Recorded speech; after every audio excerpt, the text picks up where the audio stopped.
Au nom du Père et du Fils et du Saint-Esprit. Amen. Mon Seigneur et mon Dieu, je crois fermement que tu es ici, que tu me vois, que tu m'entends. Je t'adore avec profonde révérence. Je te demande le pardon de mes péchés et la grâce de faire avec profit ce moment de prière. Ma Mère Immaculée, Saint Joseph, mon Père et Seigneur, mon ange gardien, intercédez pour moi.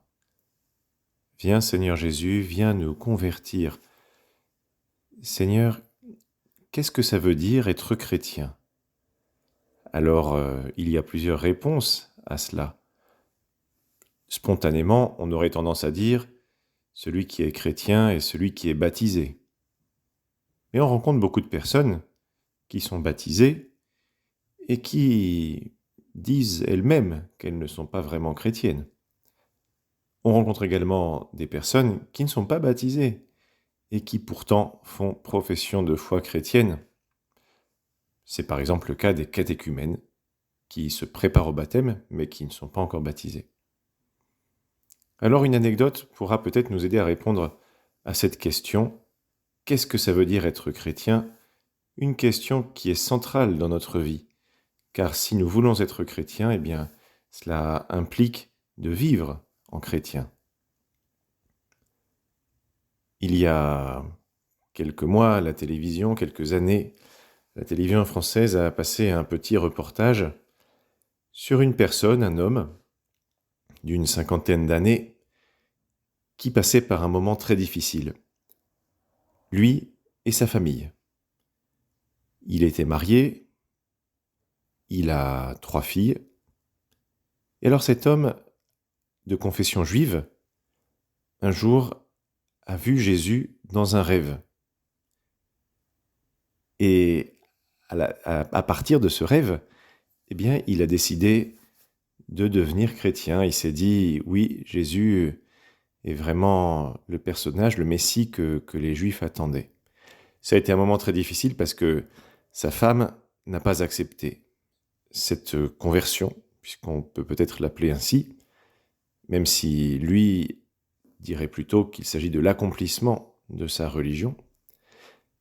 Sa femme n'a pas accepté cela et lui a demandé de quitter le domicile familial parce qu'elle ne voulait pas qu'il parle du Seigneur, de Jésus, à ses enfants.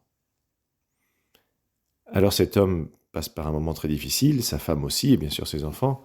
Sa femme aussi, parce qu'elle dit mon mari, je l'aime toujours, mais je ne veux pas qu'il dise que Jésus c'est Dieu à mes enfants.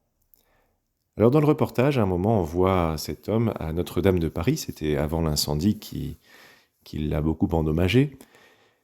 On voit cet homme à Notre-Dame de Paris en train de prier devant une statue de Jésus, et le journaliste lui demande « Qu'est-ce que vous faites ?» Alors lui dit « Je prie Jésus ». Et le journaliste lui demande « Vous priez Jésus ou vous priez Dieu ?» Et cet homme répond « Pour moi, c'est la même chose ». Voilà ce que c'est qu'une profession de foi chrétienne. Cet homme-là, le reportage ne le disait pas s'il avait été baptisé ou pas, mais il faisait déjà profession de foi chrétienne. Être chrétien, c'est dire que Jésus est Dieu, avant toute chose. Être chrétien, ce n'est pas un ensemble de pratiques. C'est avant tout croire que Jésus est Dieu. C'est vrai, il est important d'aller à la messe, il est important de prier régulièrement, tous les jours si possible. Il est important de vivre tous les préceptes moraux du christianisme, mais être chrétien, c'est avant tout croire en Jésus et croire qu'il est Dieu. Benoît XVI disait « Le christianisme, c'est avant tout une personne, c'est Jésus. Oui, Jésus, oui toi Seigneur, tu es central, tu es le centre de notre foi. Si nous ne croyons pas en toi, nous ne pouvons pas te suivre. » Et c'est là l'enseignement du Seigneur, c'est lui qui l'a dit. On lit dans l'évangile de la messe de Saint Jean qu'on lit dans la messe d'aujourd'hui. On lit que Jésus, dans un grand dialogue, un long dialogue avec les Juifs, leur dit « Vous êtes d'en bas, moi je suis d'en haut. vous, vous êtes de ce monde, moi je ne suis pas de ce monde. C'est pourquoi je vous ai dit que vous mourrez dans vos péchés. En effet, si vous ne croyez pas que moi je suis, vous mourrez dans vos péchés. Jésus dit, si vous ne croyez pas que moi je suis. Jésus emploie le même nom que Dieu avait donné à Moïse sur le mont Sinaï. Et même avant, quand Dieu a envoyé Moïse parler au Pharaon, Moïse lui a demandé « Comment est-ce que je dois me présenter ?» Et Dieu lui a dit « Tu viendras de la part de « Je suis » ou « Je suis celui qui suis » ou « Je suis celui qui est ». Bref, de celui qui possède l'être en plénitude, de celui qui est Dieu. Donc quand Jésus dit « Si vous ne croyez pas que moi je suis, vous mourrez dans vos péchés », eh bien il dit « Si vous ne croyez pas que moi je suis Dieu, vous mourrez dans vos péchés ». Alors ça, bien sûr, ça intrigue les Juifs. Aucun homme n'a eu la prétention de dire qu'il était Dieu. Même les empereurs romains qui, quelques années plus tard, auront justement cette prétention, n'y croyaient pas réellement. Jésus, lui, dit clairement aux Juifs qu'il est Dieu. Alors, les Juifs continuent la discussion et ils lui redemandent « Mais qui es-tu » Ils ont du mal à croire qu'il est Dieu. Et Jésus leur fait cette prédiction. Il leur dit « Quand vous aurez élevé le Fils de l'homme, alors vous comprendrez que moi je suis. » C'est-à-dire, après la crucifixion, car Jésus est élevé sur la croix, eh bien, beaucoup de personnes comprennent qu'il est Dieu. Et c'est vrai, et d'ailleurs les actes des apôtres le disent, il y a eu une grande quantité de personnes qui se sont converties à Jérusalem. Jésus est Dieu, est-ce que cela, ça a un impact dans ta vie ? C'est une bonne question à se poser. Est-ce que ça change quelque chose à ma vie que toi, Seigneur, toi, Jésus, tu sois Dieu ? Est-ce que je te parle ? Est-ce que je te prends en considération ? Tu es Dieu. Tu n'es pas n'importe qui. Alors, est-ce que cela a un impact dans ma vie ?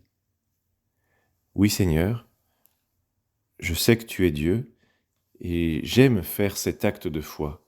Te dire que tu es Dieu, te dire que je t'aime, te dire qu'en même temps, je te fais confiance et je sais que tu es proche de moi parce que tu es à la fois Dieu et homme. Et donc, tout ce que tu as souffert, eh bien tu l'as souffert pour moi et tu es compatissant. L'Épître aux Hébreux dit « Nous n'avons pas un grand prêtre incapable de compatir à nos souffrances. » Jésus est Dieu, mais c'est un Dieu compatissant. Jésus est venu nous montrer, en s'incarnant, en devenant homme, le véritable visage de Dieu, le véritable nom de Dieu, pourrait-on dire, qui est amour, qui est miséricorde, et vers lequel nous pouvons toujours revenir. Alors oui, nous sommes chrétiens, nous croyons que Jésus est Dieu, nous l'adorons comme tel, en particulier à la messe, où le Seigneur transforme, par la force de l'Esprit Saint, eh bien, le pain et le vin sont transformés en corps et sang du Seigneur et nous l'adorons, et même nous communions à cela. Le Seigneur est Dieu et en même temps, il est la personne la plus proche de nous. Il est même, dit saint Augustin, intimior intimo meo. Il est plus intime à moi que moi-même. Il me connaît mieux que je ne me connais moi-même. Voilà qui est le Seigneur pour nous. Et nous qui sommes chrétiens, eh bien, nous avons envie de l'adorer, de l'honorer et de le connaître, en particulier par la prière et la fréquentation des sacrements.